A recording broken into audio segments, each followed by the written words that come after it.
The word alone, earthquake, is frightening even people used to hurricanes and volcanic eruptions.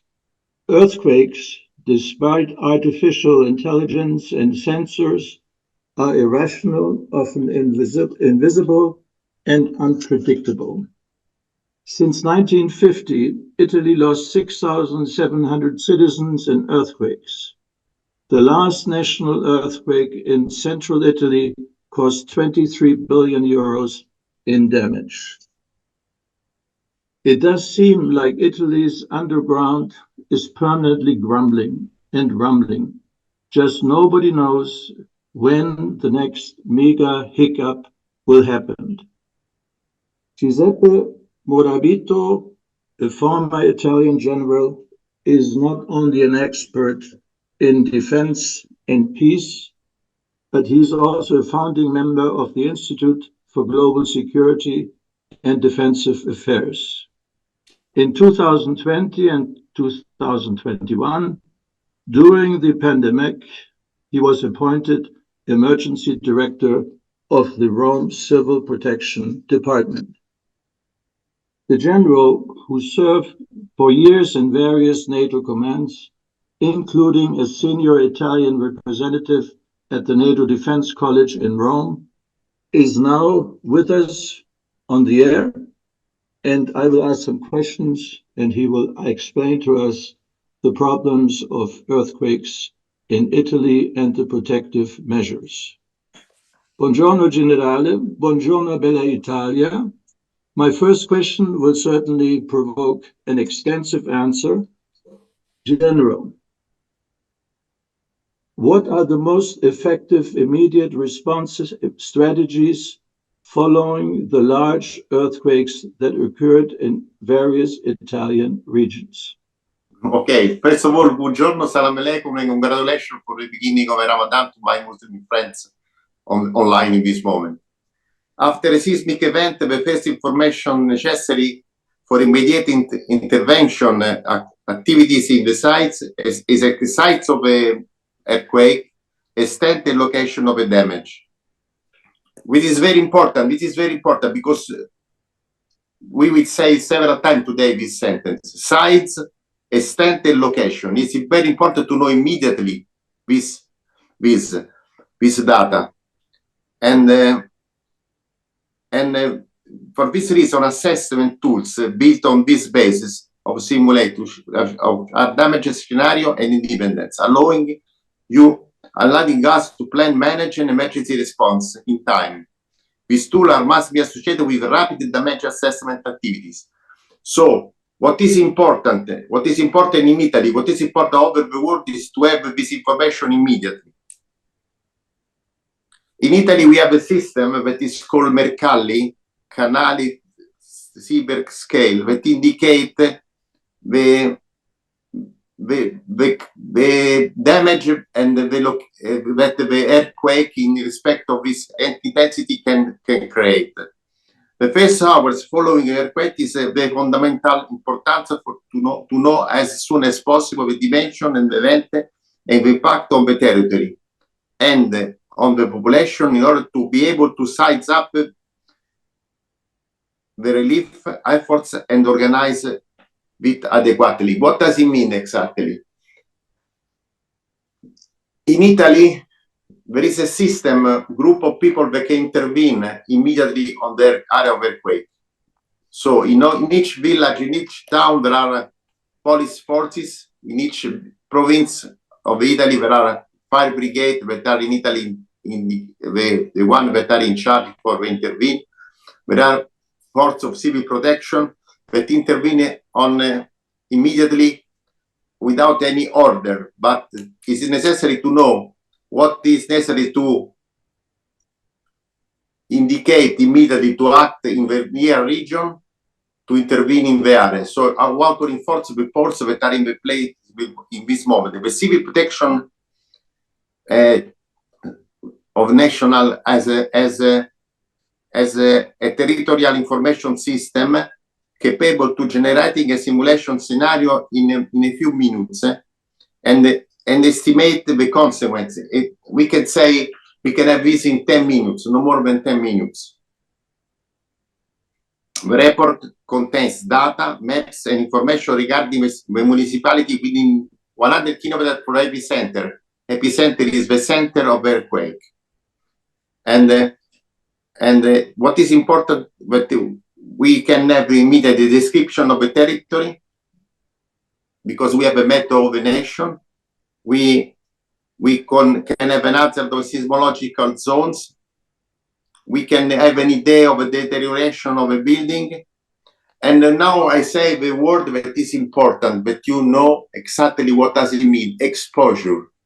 Exposure means the characteristic and the distribution of the resident population. When you speak of exposure, you speak of a population that is exposed to an earthquake. So we have to know immediately, more or less, in the area, how much people live in the area, and what are the people, how many people are in risk of loss of life, or risk to have difficulties in surviving in the following hours. And then also, knowing the intensity and knowing the territory, we can have also a preliminary assessment of the damage and losses in the area. To effectively manage the post-earthquake emergency, expeditious damage, and usually assessment activities of public and private building heritage and the building cultural interests play a fundamental role. What does it mean? This activity, these data are important to receive immediately, and in Italy, the system works on this data. So all the police in the area, all the civil protection in the area give data, and in this way, there is an immediate response. Immediate response means also is connected, we say later, with the availability of a street, of a connection of a public system to connect in the area, because for sure in the area will be a lack of electricity. Some bridge, depending from the intensity of the earthquake, we can have also some problem in the movement of the transportation.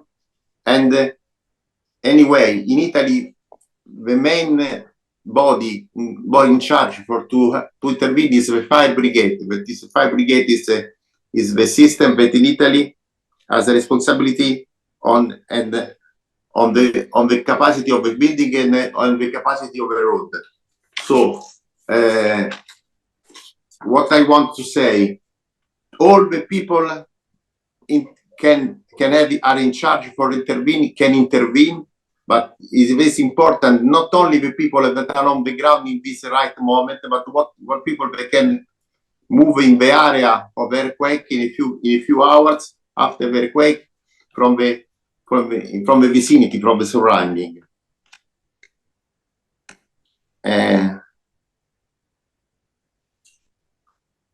In all the country there is forces, and for this intervention is necessary that all the bodies have a standardized procedure and have activity require a rotable degree of standardization and of procedure, with the aim to defining coordinated and integrated methods of operating. So what is important, that we can operate all together in the same way, and the people that are involved in the earthquake can intervene in the area by the data that we can see from the central way.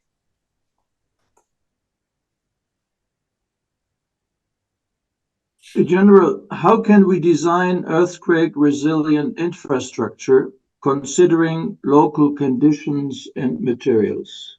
This is very important. The Civil Protection Department develops the criteria and the methodology for evaluation of reduction of a seismic risks, develops technical scientific skills to proceeding to impact on the earthquake and of the territory, and works to organize intervention in emerging condition and the post-earthquake reconstruction. These tasks are carried out with a specific and operational support of the Competent Center of Seismic Risk, ENGV, We will speak later also in GV with you also later, with the National Institute for Geographic and Volcanology and the seismological aspect. An effective seismic risk mitigation strategy requires constant commitment to involve the knowledge of the causes and the phenomenon, deepen study of the behavior of a strategic study subject to seismic action and improve an average intervention. What is important, in fact, that the seismic risk, in addition to the occurrence of a physical phenomena, is inextricably linked with the presence of a man. If we have an earthquake in the desert, we don't have anything. Nothing happened, no?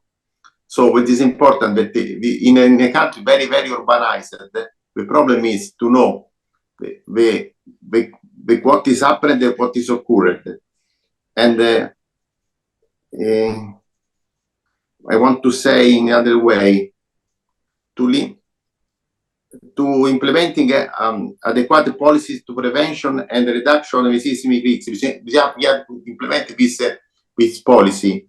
In particular, we have to improve the knowledge of the phenomenon, also through monitoring the territory adequately assessment, the danger to without any housing shock, the population and infrastructure system are exposed.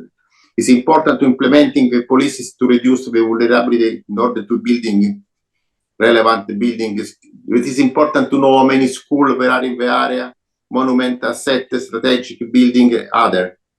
Updating the seismic classification and regulation, expanding knowledge and on the consistency of a policy asset exposed to a risk, and is also developing risk micro zoning studies. Micro zone studies, I don't want to end designing anti-seismic building general criteria. Since the Italian territory is divided into areas subject to different seismic risk, good design must first of all evaluate the content which will be built, analyzing the value of the seismic action and the geopolitical characteristic of the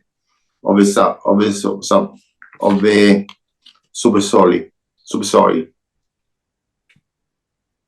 Particular attention must be paid to a distance between adjacent buildings. What I want to say, in Italy, especially in the last earthquake in the center of Italy, we had a lot of problem with the domino, we can say. One building collapsed on another building, which is not collapsed, but hitting the other building create a problem to the second one. So we have to define exactly the distance between the two adjacent buildings, which must be such to avoid the humbling phenomenon. Then we are consider the maximum height of the building. This is another point that in Italy is not considered in some urbanized area, because if it's not adequately considered, which must be appropriately limited, it can create problem. The high building create a very high problem because they collapse upon themselves and not exactly collapse on the next building. So we have this problem in thinking how to build this area. What role do local communities play in the post-earthquake recovery and reconstruction process, and how can it be optimized? This is a good question.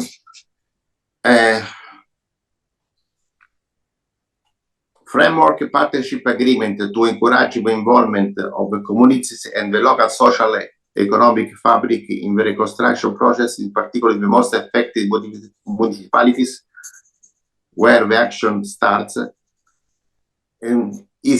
very important. The project that in Italy is called Community Participation Pets and Reconstruction. This is very important. We have to all organizations that are working on earthquake are to be committed day by day, and have to develop a qualified experience in civil information and in the activation of the citizen participation, especially in the construction phases. We had this experience in L'Aquila and in Emilia, in the north of Italy, and the implementation of the principle of conscious participation of citizens in the choice of the decision as the most effective municipality will have adopted when addressing reconstruction. So the organization, the local communities cannot do a lot in preparation, in figuring in the preparation of in founding the time of the earthquake, but they can do a lot in decision of what can be done, taken after the earthquake. How to can reconstruct, how can cooperate with the authorities to how to focalize the activity in direction of the reconstruction,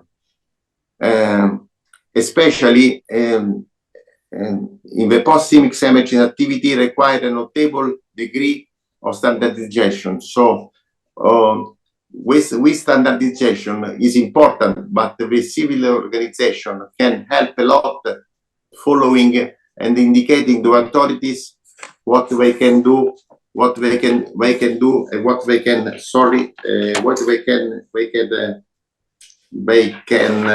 suggest to the authorities. Don't forget this, because it's very important for the future. How have building codes evolved after significant earthquakes, and what can countries learn from these changes? What can other countries learn from these changes?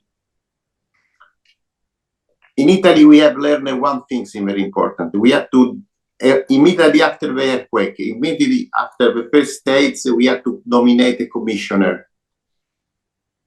We have to nominate the people capable to coordinate all the activity that are correlated with the health of the population.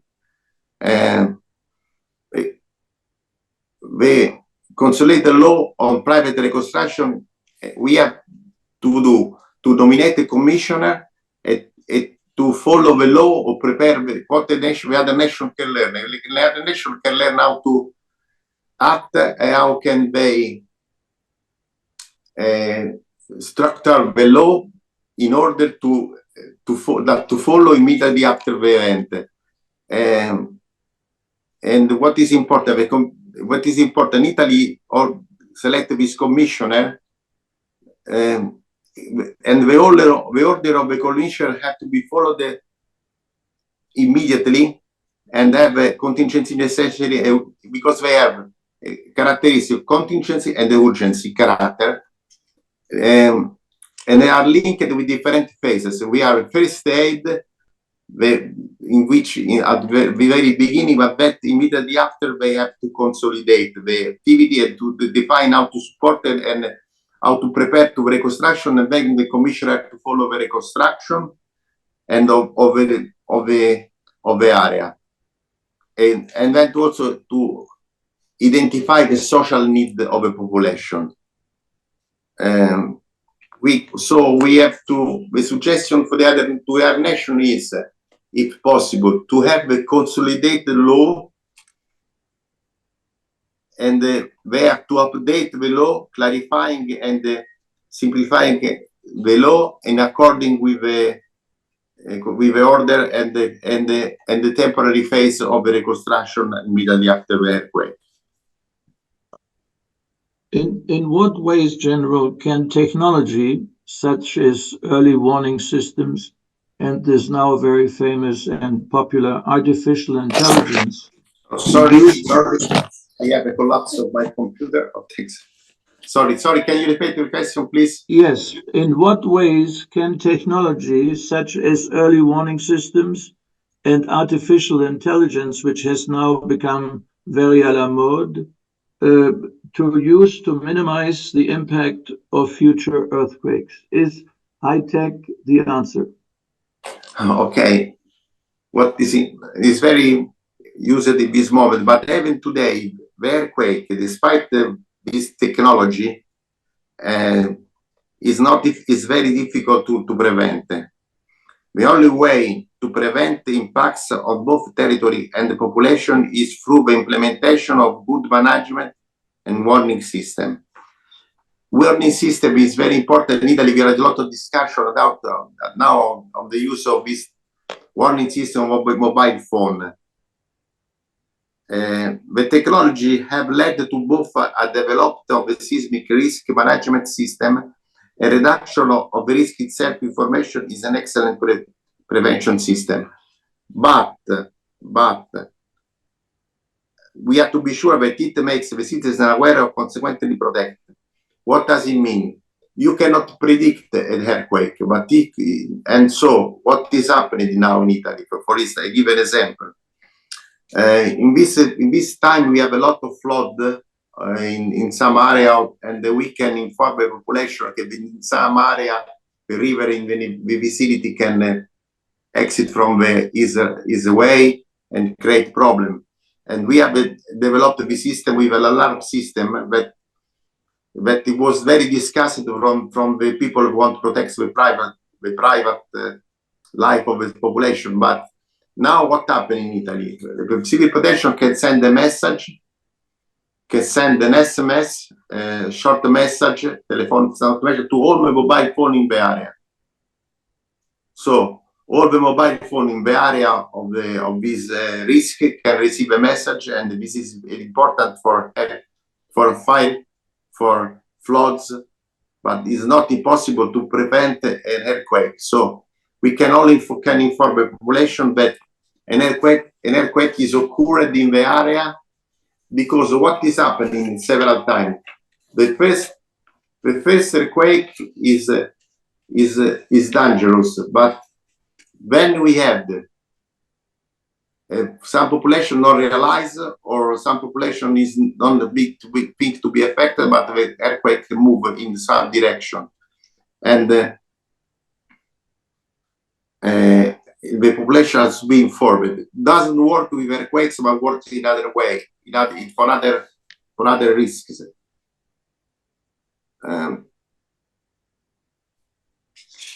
Yeah, that's it. This is very important. We can say this and no more. In Italy, we have this new system from the civil protection, and it has been tested in this period. What are the economic implications of rebuilding after earthquakes?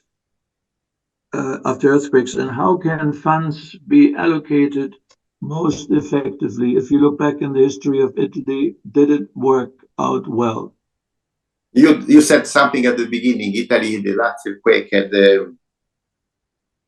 33 billion of euro of damage, and yes. And what is important to say that it's not possible for a nation, also a nation with the modern nation as Italy, to allocate immediately the money. So what was said, not is possible to give immediately the money, because it's not possible to spend immediately the money, but it's necessary to also buy several or more, with 1 or 2 or 3 budget law to allocate the necessary money, because also if you allocate all the money all together, first it's impossible for the budget of a nation, but also it's impossible to spend this money. So the result is that if you have to allocate the money a little bit by time, and the result is slowest reconstruction. But we can also control that the economic recovery of the affected area is good. Also, uncertainty for citizens regarding the rights so the citizens are not always happy of this, but it is important that the population understands that it's not possible to give all the money together because it's not possible to spend, and the Commission has difficulty. Italy, Mon Général, Italy is known as one of the great countries of beauty and culture in the world. How can historical and cultural considerations be preserved or incorporated into post-earthquake reconstruction efforts? Are these areas, let's say Florence Historical Center, one of the centers of Italy, are they protected better than other areas of regions of Italy? Okay, Italy is divided in area over different risks. And also the historical buildings, which is a very good question. The historical buildings were built in different centuries with different techniques of construction and also with different knowledge of the possibility to have an earthquake in the area. Near to Florence, there is Umbria, where is, I remember I was witnessing one of the problems in one of the earthquakes. In Assisi, there is an ancient church, probably you heard of that. And during the earthquake in Umbria, the church was damaged. And during one of the recchi of the church, there was a second earthquake, and the church collapsed on the people that were doing the recchi. So it depends from place to place, and it's not sure that all the area are different. For sure, cultural heritage is important. Italy has 50% of heritage of Europe or the world, so there are a lot of old buildings, and it's very difficult to define perfectly what to do area by area, and not possible to define what to say a unique system. For sure, some region have more attention to this, but I cannot state that there is a difference. There is a difference on the building, of the church, on the building, because, for instance, in some area, also the Roman had experience about the earthquake, and so they built in some building in different way. In some other area they had no experience, so this is very important. For sure, the new building have to respect some level of organization. This is important. What psychological and social support systems have proven most helpful for earthquake-affected communities? Has there been a very active psychological help of the population which had been disturbed by earthquakes? Yes, this is important to know, but I want to run an experience now, and then we can speak of earthquake and my personal experience. During the COVID, we had a lot of old people at home, closed at home, and we had the experience to use this psychological support day by day with the old people. So in the city of Rome, for instance, there was a green number that a relative can call, and a lot of volunteers took action to launch a program to psychological support to the old people. Just an example, it's the same system of earthquake, but it was used during the COVID, with a system, with the support of a psychological people and doctors. We were supporting population that was closed at home for a long time.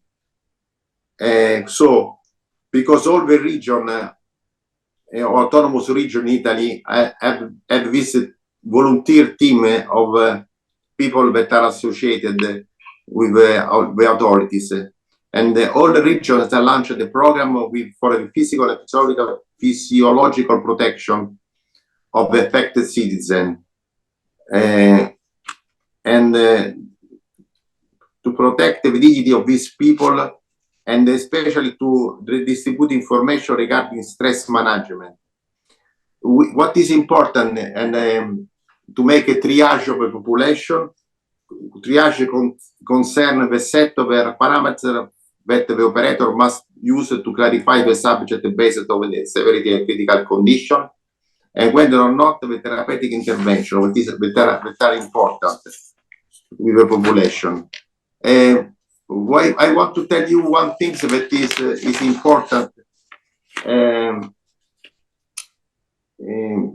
We have to divide the people in people that need low priority intervention, includes that subject with mild physiological symptoms, intermediate that are priority concern people that physiological symptoms and medium severity tool required, a high priority. But from this point, it's very important to know that it's not important only to support the population affected, but sometimes it's necessary also to give sufficient physiological support at the people that come in support to a live intervention, because sometimes, and this is happening sometimes, that the people that come in support of a territory are their first impression, and they are in front of some experience that create psychologically problem to the people that intervene. So the psychologists have to be ready to support also the people that intervene, especially after we have had the problem with the people that intervene and support and then had the problem. And what is important in this aspect, training with also the psychological people, because these physiological people, the doctors or psychologists, have to be trained to act in case of earthquake, of catastrophes, because they usually work in the civil war life in the day in Italy, in Rome, in the city, and they have physiological problem. They have people with managing familiar problem, managing school problem, but are not able to act and to intervene in favor of people like catastrophes. So the training and preparation of these people is important also at their level. It is important also for the level of training that they have in the university. How can cross-sector collaboration be strengthened to prepare for and respond to seismic disasters? In Italy, to respond to disasters, there is a coordinated system called OSS, Seismic, Oscillatory and Structural. This was created some years ago. This system is organized by the Ministry of Sustainable Infrastructure and Mobility of the region, and all the local authorities and public bodies collaborate with identifying the structure of the permanent. So this is a permanent structure that all the systems are to work through the national department. The civil protection monitor the oscillation caused from the earthquake. What does it mean? All the sector have to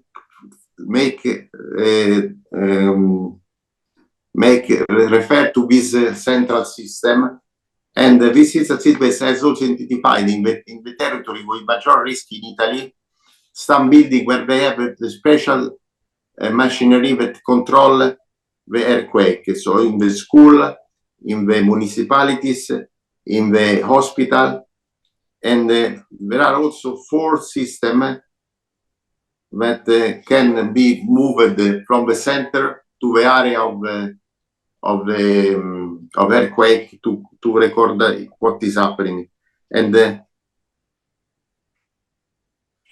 what is important. It is important that all the organizations that make refer to this OSS And because in case of earthquake, it's important that immediately there is only one organization where you can concentrate all the activity and can work as a coordinator of the activity.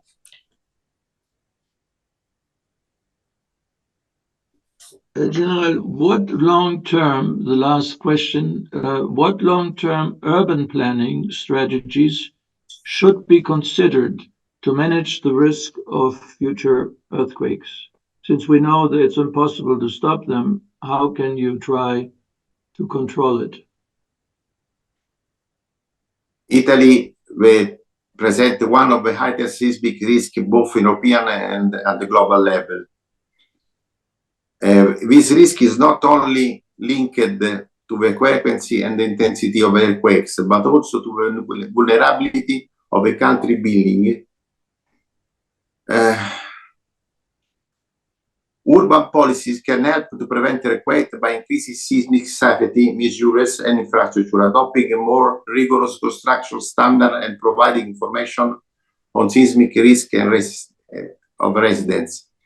Furthermore, earthquake, for example, by building structure is very difficult to prevent, as you said, and it's important that each Italian municipality has a general master plan that we divide that give indication to the population of what are the areas to major risk. So all the municipalities of Italy are divided in areas, and I quote them for the risk. In all the city there is a zone A, that is the historical center, a zone B, where one intended the expansion of the city outside the historical center. If you think at Rome, but I don't know if you know Rome, but it's historical center and the city around Rome is the expand area. The C zone is the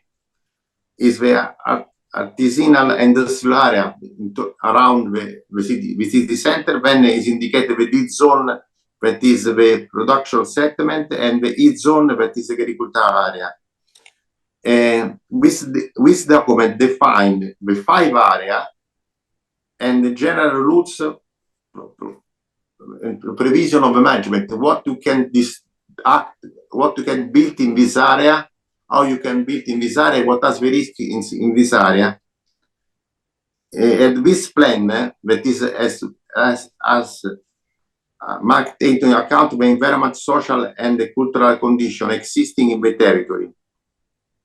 This plan also has to establish the limits of urban expansion. So, if you know that the city is in a risk area, you have to indicate where, defining exactly where and allow a built-in area when you can build and what you can build, which techniques you have to build in the area, and if you live in the central historic area but you cannot rebuild, for instance, you have to be aware of the risk to build in this area. General, thank you so much for your very, very solid, interesting, and constructive expose, which certainly will reassure some travelers trying to go to Italy to come, knowing that you have been participating in this kind of very constructive organization. Thank you very much. Thanks a lot to you. Thanks a lot, Professor.